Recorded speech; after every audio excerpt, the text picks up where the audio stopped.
You fill up my senses like a gallon of magnet, like a packet of woodbines, like a good pinch of snuff, like a night out in Sheffield, like a greasy chip buddy, like Sheffield United. Come fill me again, na na na.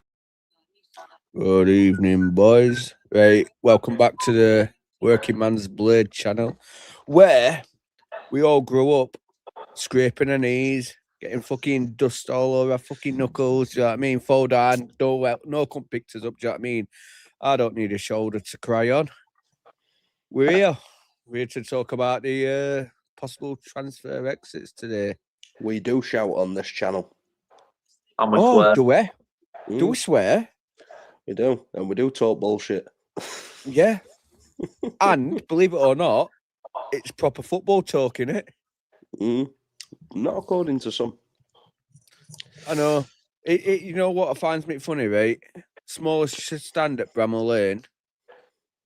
There's a reason why they don't swear on that stand, because it's the smallest stand. Rest of us are working class men. Do you know what I mean? It's a working class club. And if we want to swear and we want to say things how we want to say them, we're allowed to. Got that right, man. We purchased our tickets. You don't even have to go to this game. I'm not being funny. When you go in pub and you're talking to your mates about football, they say, well, I sip on my drink. He did a very good job. I'm very, very, very proud of them. Do you know what I mean? I don't say that. I say we're fucking very good. Yeah, fuck it. Exactly. Thank you, right? So my issue is at the moment is, right, do you know what?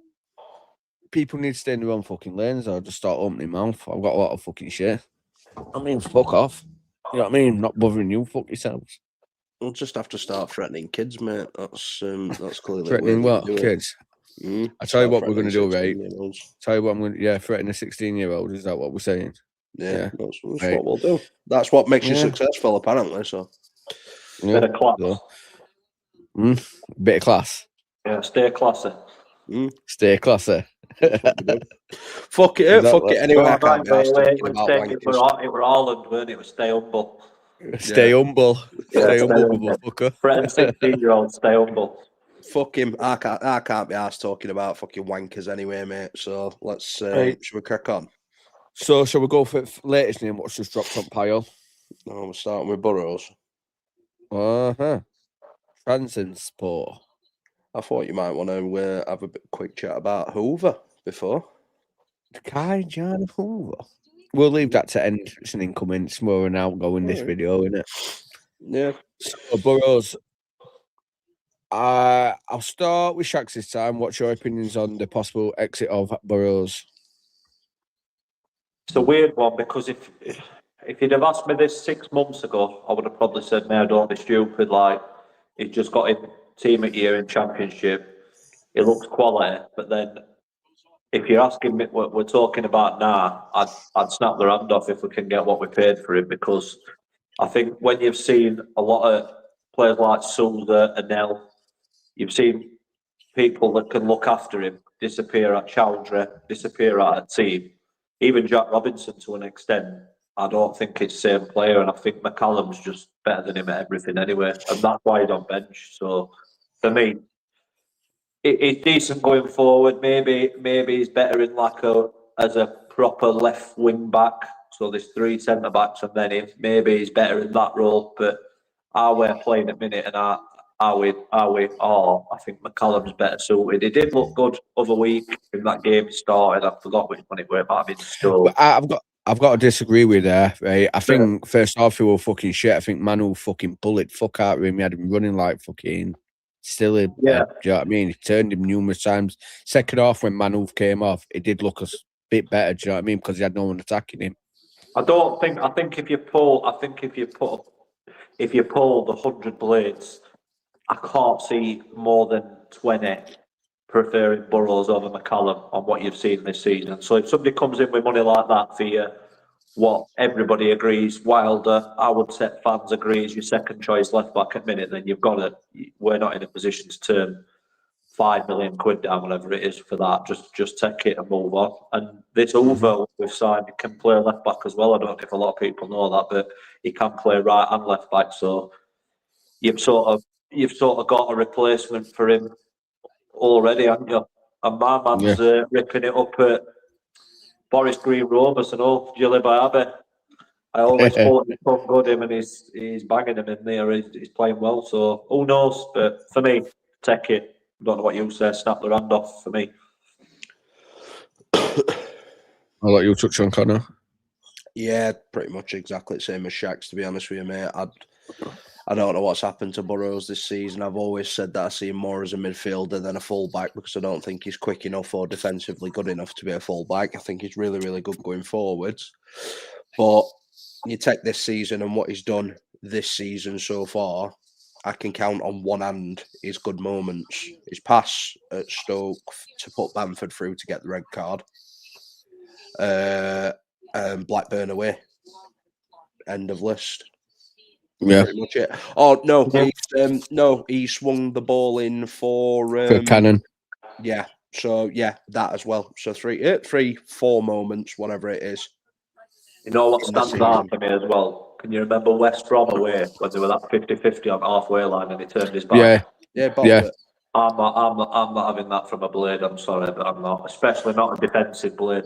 I probably accept it from a winger, but a defender or a centre mid or a centre forward, I'm not accepting that you're neshing tackles like that. That's a perfect time. So McCallum's not doing that, is he? Let's have it right. No, he's going straight in for it. And you hear knocking players like Sumer. You know, say, oh, he's crap, is this, is that. I tell you what, he won't nesh that tackle. 100% he's not neshing that tackle. Exactly. I've got to agree with Burrows. I don't know. It's night and day.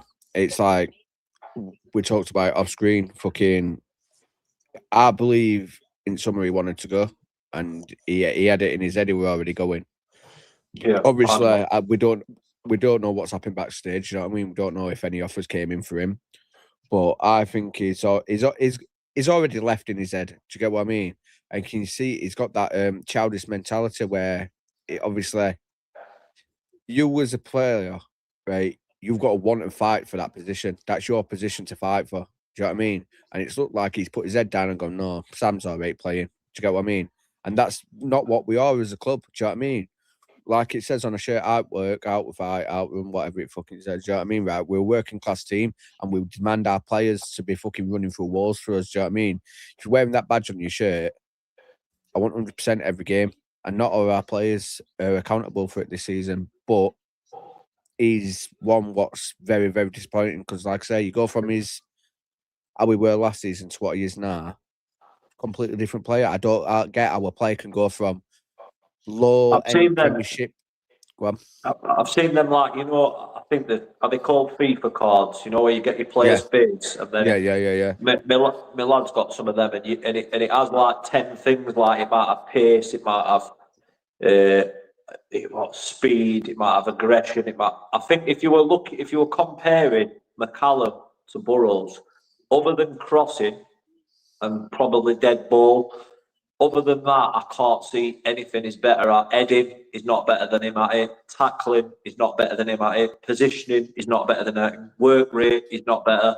Speed is not better. Power is not better. So I think when there's that many things in the favour of one over the other, to me, is just surplus to requirements or is just a backup. So that, again, leads me down that path. Or if somebody's offering you £5 million and you're 18th in Championship for your backup left back, then is he any better than Max Lowe? You know what I mean? Is he just a bit better than a Max Lowe? Is he a lot better than a Max Lowe? I'm not so sure, and we let him go for free. So if somebody's coming along offering you £5 million, to me, it's a no-brainer. You take that for any backup in any position in our team. I agree. So we'll move on to next player now. So speculation, I believe were it Daniel or something who said something on Twitter about possible Brentford coming in for City Peck. Don't think it was Daniel. It's more obviously they are. He did make a comment about him being long term admirers of him. And he's one of the biggest assets that we've got at club, but I don't think he'll go. And I don't particularly want him to go at this stage anyway because of the way that he has been playing on the run up to him getting injured. I feel like we're just starting to see the best of him, and if we can get him back fit, get him playing in team again, you're only going to increase his value by doing that. So I won't get rid of him just yet anyway. Shucks. I agree 100%. I think the fact that Brentford are long-term admirers, I think that if you've come through Arsenal Academy and you've probably got mates like Saka and other young Smith Rowe, young English players like that, and you've come through ranked with them side by side in youth teams, I should imagine that you're on just about every team in London for a start. You're on their radar.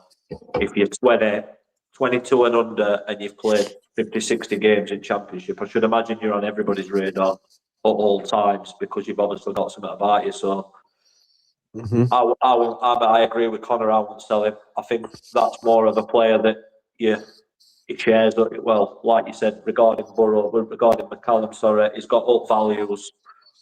He does outrun. He does outfight. He does outplay. He's got every aspect of his game suits what I call a proper Sheffield United player. And he's one that you should be building your team around rather than looking to move on. Well, you see, I'm a bit split compared to your tools' opinions. You know my opinions, Connor, on City Peck. I believe. Are they based on this season or last season, though? Both. Because we've just changed his opinions on Burrows from last season where we all thought we were all right to now. Mine's always been both. The thing is that I had very similar opinions to you on this as well, didn't I, Ricky? But I am starting to like flip-flop a little bit, to be honest with you, from what I've seen of him recently. But could you not see difference when Peck weren't in team? Yeah, but my argument with that is I can't judge a player for a season and a half based on fucking 6 games. Do you get what I mean? Yeah. But what you can say is you can say the same that I've said. I'm not saying that he's a world beater, and I've not got the same opinion that some United fans have got. But what you can say is we are starting to see the best of him now. Yeah. So if he can keep this level up, he can take that step up to the next level. If he keeps this level, but we've not seen enough for it yet. I agree. Yeah, quite possibly. I won't disagree in that aspect. He has got a bright future. But if someone comes up to me and says, like, Brentford are offering between 15 and 20 million for City Peck right now, I'm taking it all day long and I'll drive him to them himself because the money what that fetches in for the club, you know yourself, at this level, you could bring in some very, very, very, very good players at this level. You were going to say world-class talent then, weren't you? Yeah. Conversation is different, but if they're going to offer 15, 20 million, then like I said, conversation is different. But if they're going to offer what might be classed as his market value, which if you go on one of these apps, it might tell you is worth 4.3 million or whatever, then I think that's a pointless move because I think his ceiling is going up and up and up. So, what price range would you say is acceptable for him? Well, his market value now is about between 10 and 12. So you want more than that because of the potential that he's got. If you get into the 15 area and you've got a 10, 15% sell-on clause on him as well, then you're starting to probably think about pressing button. But I think for the sake we've seen like Championship players going for 25 million quid now. If he look at what's his name from Leeds, Archie Gray, 40 million. 40 million. Do you know what I mean? Stuff like that. I think Adam Wharton went for about 25, didn't he? Yeah. So if City carries on with the way that he were playing before he got injured, he becomes a £25 million player at the end of this season, no doubt about it. At this moment, I don't think Brentford or any team are going to offer you 15, 20 million quid for him. I don't think they will because they're going to want to try. The whole point of picking up young homegrown talent is to try and pick them up for a reasonably cheap price, have them have a half decent season in Premier League, and then they become worth 40. So especially with a team like Brentford are not someone that will spend 15, 20 million on a young kid like City Peck from Championship. Can I add to that though? With Peck as well, it's bizarre because he's not better than Hamer, But Peck to us is probably worth more than what Ehije is, if that makes sense. Well, yeah, I'm we'll not saying get onto it. I'm not saying he's a better player, but you've got to I look get at what you're our saying. squad. And if you're in charge at money side of it, you don't even have to watch football. You don't even have to know offside rule. But if you're in charge of the data side of it and the money and your assets, your players like Sarika, your players like Peck, your players like Arblaster, that's where the future of our club is. That's where your bankroll in Sheffield United is. It's in players like Ryan One. It's in players like Peck, Sarika. It's not in your Gus Amers. It's not in like players like that because the resale value of them when you've paid 15 to 20 million for him is we'd be lucky to get that back for him now. And every day that goes on in his contract is another day that it goes down and down and down and down. Whereas Peck, like Connor says, every week that Peck has a good game this season, like you say, you can be talking 20, 25 million at the end of the season. Ehije can get an hat-trick every week from now till May. And he ain't going up to 20, 25 million because he's 29-year-old and he's got 12 months left on his deal. Whereas Sarika and Peck, they've got the potential to make their ceilings like your Nathaniel Kleins, like your Wan-Bissaka. They can go. Sarika, I honestly think if he carried on like he did, you can name your price for him. He's that stereotypical right back that everybody in Premier League cries out for. He can attack, he's big, he's strong, he's fast, he's skillful. And Peck, like you just said, he's an homegrown talent for a start. And his ceiling is as high as you want it to be. He's playing for England at his age level. You don't really get much higher than that deal. Yeah. But can I also add, like, with January, players' prices are inflated, aren't they? So you're probably likely to get the most you get for him now, I'd say. Unless he obviously carried on playing and played out. I don't know what Peck's contract is either. Is he on a long-term thing? Is he only got a year, 2 years? I don't know. Connor, didn't he sign new contracts when we were coming down from Premier League? Because there were a bunch of young players, weren't they, what signed new in? Sarika? No, Peck and Peck. I think Peck till 2028. I've got 2028 in my head. I can't imagine he's on much money either. So his next deal is going to cost us an absolute fortune on what we pay out now to what we would be paying. Put it this way: he won't reach his next deal anyway. He'll be gone before then. Yeah, I agree. 2028 he's contracted till. So we've got a decent contract on him. You can keep him until. I agree. That we won't be able to afford to turn a bid down, and we also won't be able to afford to extend his contract. So, like you said, I don't see a way how we ever have him to a new deal. Unless he's a loyal lad and you tie him down to a contract this season, so we get more money for him when we do sell him. Which I won't put it past him because you can tell that he does love the club. I will give him that. There's no doubt about that. He does put 100% in all the time, and he is. Like, even though he's a Southerner, he is like one of our own in a weird way. He embodies Sheffield United, doesn't he? Yeah, he does. He does. He's the opposite to what we said about Burrows. He seemed to just get it, doesn't he? And I've given the kid a load of stick this season as well because I thought he was really, really poor early on. I said that I thought it was shit. I was counting how many times he was losing possession in games. And you did get mad with that, didn't you? Yeah, I was literally doing a City Peck watch. It was a City Peck hate watch at one bit. But what I will say is, I do also concede when I'm wrong, and I am starting to see what he is all about now. Now that he's stepping up to the fore and he's not getting carried by Vinny Souza, he's actually going out, doing his own thing, trying things, getting involved, going forwards, got more confidence in front of goal now as well. Looks a lot more composed than what he did at one bit, because I thought he were always quite rash at one bit as well, where he was just making snapshot decisions rather than thinking about things and playing the correct pass. Whereas now, he's starting to come into his own, and I hope he does well. I'd like to see him get tied down to another contract so we can sell him on for a bigger fee, but I don't think it'll happen. I think he'll be gone in summer. I don't think he'll go this window, but I think he'll be gone in summer. Do you think that were a masterclass by Wilder by giving him that penalty?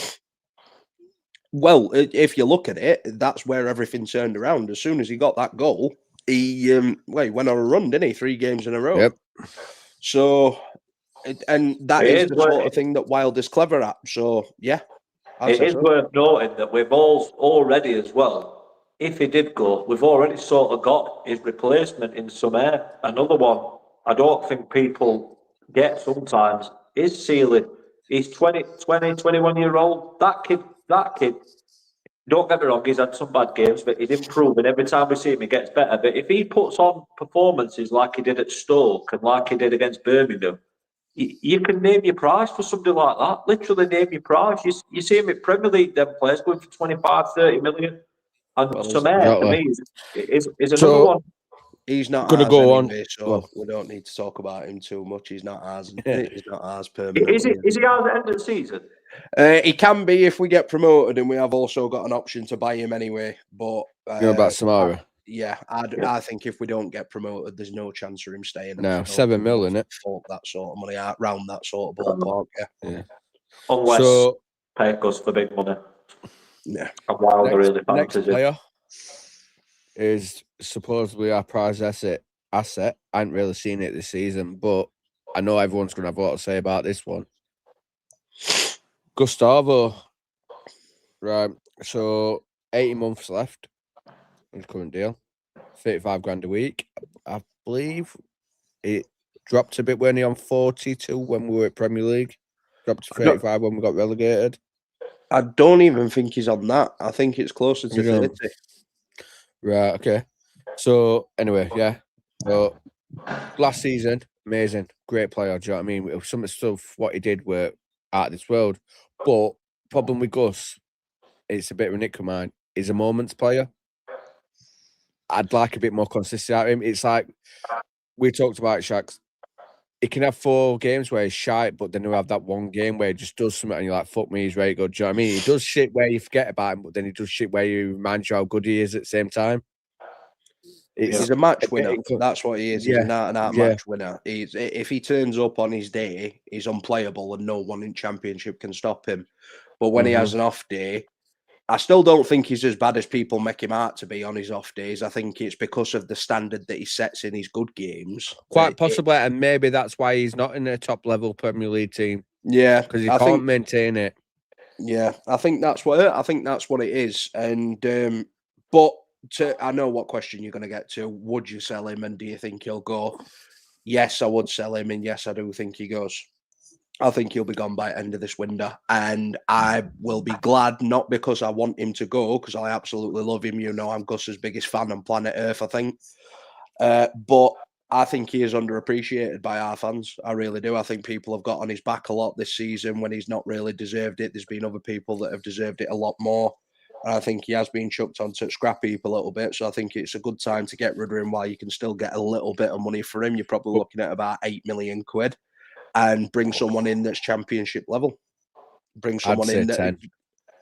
You're not even going to get around that. No, you but might if get. If you can get 8 million for an L, also last year with the contract, surely you can get 10 for Armour. We didn't get 8 million for an L. That was false. How much did we get? We had a sell. I think we've got a sell-on clause on an L, but it were closer to about half that. But with Gus, obviously, sorry. With Gus, I think it's time to let him go with the age that he's at, his contract. Let him go. Let him go and play his football elsewhere. Thank him for what he's done. And just bring someone in that's younger, tie him down to a longer contract, get an asset, circle of life, unfortunately.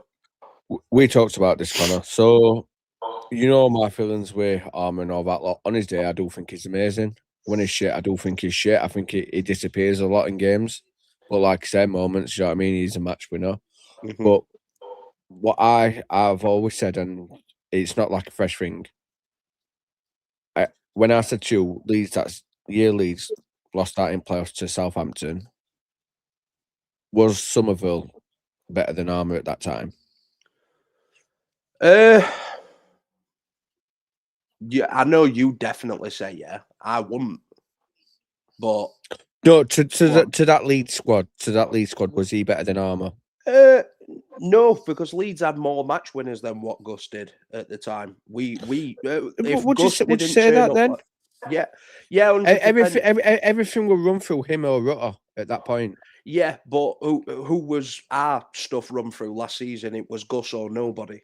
Gus was Yeah. the one supplying But that- balls for Tyrese when Tyrese was okay. scoring. He was doing everything on his own. Oh, We had Vinny Souza, but Vinny Souza has no creativity going forward. Yeah, He yeah, was yeah, your, yeah, He I was get your that. defensive general. Yeah. But yeah, All right. So go on to that one again. So 2-for-1, yeah, 2-for-1 that one. You've got Rutter and Somerville there for Leeds, yeah. All creative goes through them. Whereas it's just Gus, yeah. Yep.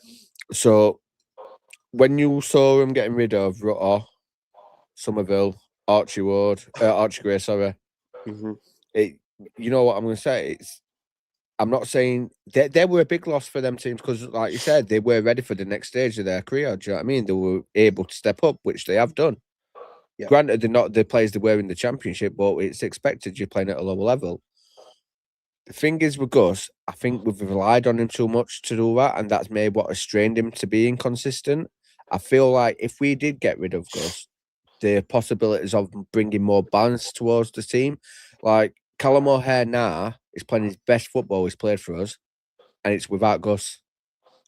Yeah, I agree with you, but I think that's a mentality issue more than anything Yes, else. I do. I because think that's a when- Callum O'Hare issue, yeah. No, I don't think it's even a you Callum don't? O'Hare issue. I think it's just the team in general. Because you look at what happens anytime that Gus is on the pitch and he's on that left-hand side, where do we play the ball? Everything goes down the left. Yeah, Nothing comes totally down the right. understandable. We're just get it to Gus. Gus will make something happen. Gus will make something happen. You can't be telling me that Gus is asking for the ball off of every single player and asking for it every single time. They're looking to him because they know that he is levels above what they are, unfortunately. Yeah. But I agree. I do agree with you. It would definitely bring more balance having somebody a little bit different there. Let's just say, I don't know, you get rid of Gus and you bring in Remain Mundell on left as a loan signing, and you get another similar sort of player on right. Do you know what I mean? Then you've got Callum O'Hare feeding them both. The different type of players. Do you know what I mean? With the sort of player Mundell is compared to Harmer. It's different because we know with Harmer he's not a left winger. It's weird what he is. He's like an inverted 10 or something. I don't. It's fucking weird to get what I mean. Wide 10. That's what he is. Yeah. Do you know what I mean? So it's like it completely changed our play style, and I think with the style what we're trying to play now, it's just suiting the players we've got. Whereas if we actually did these actual wingers like I do say, like a Mundell or something like that, it brings more balance to us. It frees up players a little bit better. We create more space. Yeah, but that's just my opinion. What's your opinion, Sharks? It's difficult because, like, I'm in both camps. I'm in Connor's camp that I love him, and I think on his day, he's best player in Championship. And then you can't really sit here and say that. Like I think I've heard Wilder say it before. Are we a better team with Gus in it or without it? Without him, and I think like his quality is there for all to see. So you can't want to get rid of your best player. But then I see the other side of it. Do you get that money back and do you reinvest it? Them two players that you talked about a minute ago, Somerville and Rutter, I'd argue that we lost two more influential players the same year as that, or maybe the year before, in Ndai and Berg. I think Ndai were a far better player than Somerville, and I think Sander Berg was a far better player in his position than Rutter is. I think Berg's more key to Fulham than Rutter is to Brighton, if that makes sense. So yeah. But then what happened then is we then signed Gus, and then we signed Vinny Souza. Souza worked. Gus is not. Let's put it this way: if it come out that Gus is going tomorrow, I'm gutted. Like Connor said, thanks for the memories. I'm gutted, but when we lost and died, that felt like somebody had took one of my kids. You know what I mean? It were. You can't lose a player like Ndai and possibly be better. But I think there is that chance, like you said, that we lose somebody like him, and we could possibly, with a bit of Wilder magic, with the right signing, we could possibly look better. But it's just so hard to answer that question because on his day, I love him, best player in Championship. We get a free kick. Against Coventry at home. Bang, top corner, 30-yard out. To go out and sign somebody that can do what Gus can do is going to cost millions. To get it guaranteed, you can sign somebody that has the potential to do that, but to guarantee it, we haven't got that money. But you also get the bad side of Gus, which is what you mentioned earlier, and you might have 3 or 4 games where I think, what the fuck is he doing? You know what I mean? He's not even running, he's not chasing back, he's not interested, he's not this, he's not that. So it's such an odd question, that, because I'm genuinely like 50-50 in that I love him and it's brilliant and he's a match winner and he's best player in Championship. But then I'm also in camper, if we could get 10-12 million for him and go and sign a younger replacement that fits our style more, then I'm up for that as well. And also, he's no element and die. You know what I mean? I know a different type of players, whatever, but we're not losing element and die. We're losing somebody that can be replaced. Whereas we and die, you can't replace him. Well, put it this way: you're not. It's going to be like the end of not an era. It's going to be the end of luxury players. No, it's going to be £15-20 million players. No, I don't think that's even the case. I think it's just going to be a case of it's once Gus is gone, you're not going to have anybody similar to him again because he is unique in his profile. Yeah, it's weird. He's a different type of player, isn't he? Yeah, that's why it's such a difficult question to answer. It's a genuine 50-50 question. You can see it from both sides. And I don't think, I'm using Ndiaye as an example, and I used the poll earlier as an example. If you asked 100 Blades, can we live without Ndiaye? 100 United fans are saying no. Should we sell Ndiaye? 100 United fans are saying no chance. Do not sell him. Best player we've ever had. But I think with Ehije, at this moment, I can see a lot of people saying, you know what, let's move him on and get somebody younger and fresher and suits our style. You both mentioned style. Sometimes I look at him and I think, where are you playing? What are you doing? Are you on wing? I don't even know I feel he's got just that free rein. He can. I think. Well, a lot of United fans. We talked about Burrows earlier. I've heard loads of United fans blame Burrows' form on Ehije because Ehije don't look after Burrows. McCallum don't need looking after. But I hear loads of United fans saying that's the reason that Burrows is crap because Ehije don't do it in front of him. Do you know what it is? I haven't. No, I'm not saying. I'm not saying that. I'm saying you have heard that. Yeah, but it's fucking stupid. It's a stupid fucking point of view to have. Not being funny, you know. But you have heard it. Yeah, 100%. 100%. Yeah, that's what I'm saying. A left back is there to fucking defend. If a left back cannot fucking defend, that is not your left. Why you a fucking left back? Yeah, exactly. You should be. No, I agree, but I'm just saying that's what a lot of people have said that. Yeah, he's crap because Ehije stands about doing no. So nah, I think Ehije puts more effort in running to try and catch a ball than what fucking Burrows ever done in his entire career. Fucking 10 times more. I'd rather have Gus at left back than I would Harrison Burrows, and that's me being fucking deadly serious. I'm not even joking on that front. He works a lot harder than what Burrows does. Gus gets the. You've just said there, both of you said it. You both said. A left back's there to defend, yeah? So a genuine question, I'm being genuine straight here, just answer it. Who's a better defender? Harrison Burrows or Max Lowe? Max Lowe. So if we need a left back to defend, we had a better defender. We had a better defender than in Max Lowe. So we're all three of us are saying that a left back should defend, and we also Max Lowe's better than Burrows. So Trabzonspor, come and fucking take him.